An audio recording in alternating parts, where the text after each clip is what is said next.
What does being a beekeeper mean to me? Well, obviously it is a person who keeps bees, but to me it's a lot deeper than that. It's a person who understands the needs of a bee and understanding the flowers it needs and the habitat and everything from the water supply and what's going on. A beekeeper is someone that ultimately is responsible for the well-being of bees. So I think as a young beekeeper or a fledgling beekeeper or a new beekeeper, the first thing you have to understand is what is it that the bees love, because all flowers are not created equal. I mean, you see these daisies right here. Bees are not interested in these daisies. They're not interested in it. They're going to ignore it. And you'll hear beekeepers all the time say, well, I planted this for the bees just flew over it. Well, it's because all flowers are not created equal. And you have to understand what your flowers, what your bees want. And one of the series of of flowers, for example, is the flowers with thymol. It's the mint family. So herbs are very important, I believe. You know, everything from lavender to bee balm. It's even called bee balm because the bees go crazy for it. Bees like trees. The trees produce a potent nectar. So when it comes to flowering trees, there are specific trees that they really go loopy for.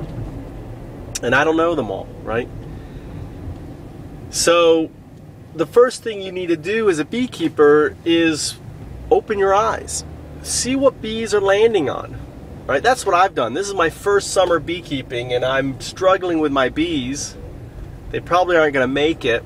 My colony is, is not very strong, and ultimately that will come about, right? In my opinion, what's important for me is learning about the flowers, the needs of the bees, and ensuring that they're abundant. I just yesterday discovered this little flower called bee balm, right? It's a herb. It's part of the mint family. And it's great. And you can even eat it yourself. The flowers, the petals have a nice bite to them with the flowers. And the other thing I started doing is tasting the flowers the bees eat. If you have a chance, grab like a sage flower and bite the base of it, and you'll get a little shot of honey, nectar. Honey is nectar, right? It's nectar with less water in it. That's all. And you've got hundreds of bees, thousands of bees collecting all this nectar in one place, and they call it honey. So you can get a nice, I did it for the first time. I was like, wow, this is really good. When you have these flowers, if you have a few, pluck a few and put them on your salad. Being a beekeeper has to be about understanding the flowers. I don't know the names of the flowers, but you know what? I know the flowers my bees like, because basically I keep my eyes open and I look. And if there are bees on this flower, I go, interesting, there's bees on this flower. And I said, you know what? I want this flower for my bee sanctuary.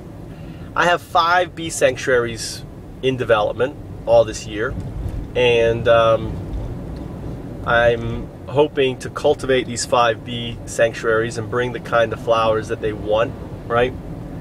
So in helping, and then in the process develop healthy bees.